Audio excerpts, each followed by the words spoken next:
আপনি কিছু বলুন ঠাকুরের। আমি হ্যাঁ, আমাদের ঠাকুর এখানে বরাবর আস্তে আস্তে করে বড় হয়। দেখুন, দেখে পছন্দ হলে খুবই ভালো লাগবে। আপনারা এসে দেখে ঠাকুরকে। আপনাদের ক্লাবের নামটা কি? Thakurpari athletic club. Thank you, thank you, thank you. এখানে আমি মুখ লাগিয়ে বলবো? বল আপনি ক্যামেরা হাতে নেন না। ক্যামেরা খুব তাই না? কথা বলো। হ্যালো গাইস, আমাদের ঠাকুরপড়ি অ্যাথলেটিক ক্লাবের ঠাকুর এসে গেছে। আপনারা সবাই এখানে দেখতে, ঘর থেকে সবাই বাড়ি চলে আসুন। ঠাকুর বড় করে বাড়ি চলে আসুন কেন? ও সরি, বাড়িতে প্যান্ডেলে চলে আসুন। কালী পুজোর জন্য আমন্ত্রণ রইল সবার, এসব বলো।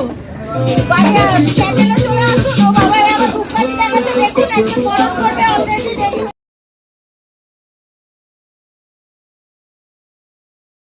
তোমরা দেখো বন্ধুরা, ডেঞ্জার বুঝু, ডেঞ্জার বুঝো 777, লাইক করো, ফলো করো, কমেন্ট করো, শেয়ার করো।